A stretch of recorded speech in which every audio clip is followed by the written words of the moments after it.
इस वीडियो में हम देखेंगे कैलेंडर के बारे में ही पढ़ेंगे। इसमें हम पार्ट 2 है ये कैलेंडर का, जिसमें हम पढ़ेंगे मंथ कोड के बारे में। ठीक है, मंथ कोड। अब मंथ कोड जो रहते हैं, अब जैसे आपको पता है कि जनवरी जो फर्स्ट मंथ है, फरवरी सेकंड मंथ है, मार्च जो है वो थर्ड मंथ है। तो ऐसा नहीं होता कि मंथ कोड जो होते हैं वो इसके हिसाब से होते हैं कि 1 2 3 according to the sequence of the months. नहीं, उसके लिए कुछ डिफरेंट कोड्स होते हैं। और वो कोड कैसे होते हैं उसका एक मैं बेसिक ट्रिक आपको बताऊँगी। आपको क्या करना है, 12 का स्क्वायर लेना है। ठीक है, उसके बाद 5 का स्क्वायर लेना है। ठीक है, उसके बाद 6 का स्क्वायर लेना है और लेना है 12 का स्क्वायर प्लस 2। ठीक है, देखिए अब आपको पता है मंथ होते हैं आपके जन, Feb, March, April, May, June, July, August, September, October, November and दिसंबर। ठीक है, अब एक मंथ होते हैं आपके लीप ईयर वाले और एक होते हैं आपके जर्नल ईयर वाले। ठीक है, अब देखिए, अब 124 का स्क्वायर क्या होता है, 12 का स्क्वायर कितना होता है, 144। ठीक है, 5 का स्क्वायर कितना होता है, 25। 6 का स्क्वायर होता है 36 और 12 का स्क्वायर होता है 144 और प्लस 2 करोगे तो हो जाएगा आपका 144। ठीक है, अच्छा अब आपको इसी को यहाँ पे लिखना है 144। क्लियर। बट अप्रैल जो मंथ होता है वहाँ पे 0 आता है। मई और जून में आ जाएगा 25।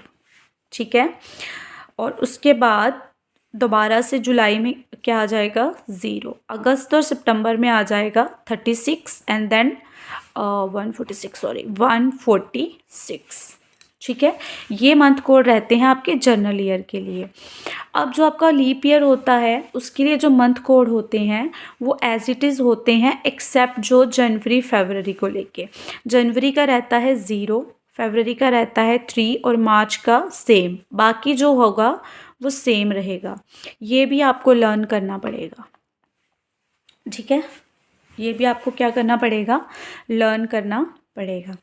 लीप ईयर में सिर्फ चेंज होता है जनवरी और फरवरी का, बाकी जो हैं वो एज इट इज़ रहते हैं जर्नल ईयर की ही तरह। तो ये कुछ, अब ये ट्रिक है इसका जो मैंने आपको करवाया, ये 12 का स्क्वायर, 5 का स्क्वायर, 6 का स्क्वायर, क्योंकि ऐसे वैल्यू याद करना मुश्किल हो जाएगा ना। तो 144 का स्क्वायर, 144 किसका स्क्वायर होता है, 12 का, तो 12 को याद कर लो। 25 किसका स्क्वायर होता है, 5 का, देन 36 एंड देन 12 का स्क्वायर प्लस 2। Clear, okay. अब इसी के साथ आपको सेंचुरी कोड भी पता होना चाहिए। Century code, century code. ठीक है, अब सेंचुरी आपकी देखो, सेंचुरी कोड में इसमें क्या आता है कि जो ईयर्स होते हैं, जैसे 2020, 2021, 2022, 23, तो जो सेंचुरी के रहते हैं वो भी सेम ही रहते हैं, मतलब 1600, 1700 वो सेम रहेंगे। तो इसके लिए आपको एक वैल्यू याद रखनी पड़ेगी, 3165। ठीक है, आपको पता है कि एक जर्नल ईयर में होते हैं 365 डेज, तो 3 के आगे एक 1 लगा दो तो कितने हो जाएंगे, 3165। या फिर total maximum number of days जो किसी मंथ में हो सकते हैं वो 31 और 365 का लास्ट का जो 65 है वो हमने ले लिया। ये आपको ट्रिक के लिए है, तो ये वैल्यू आपको याद रखनी है। ठीक है, तो अब मान लीजिए आपको पता ही है एक ईयर होता है आपका इवन, एक होता है आपका ऑड। ठीक है, तो जैसे आपने शुरू किया 2018, 2019, 2020, 2021, सिमिलरली 2022, 2023, 2024, 2025, इसी तरीके से। तो ये ऐसे चलता जाएगा, 3165 अगेन 3165। तो इस तरीके से ईयर का कोड रहता है ये 3165 3165। क्लियर, ठीक है, सेंचुरी कोड हो गया ये आपका 3165 3165।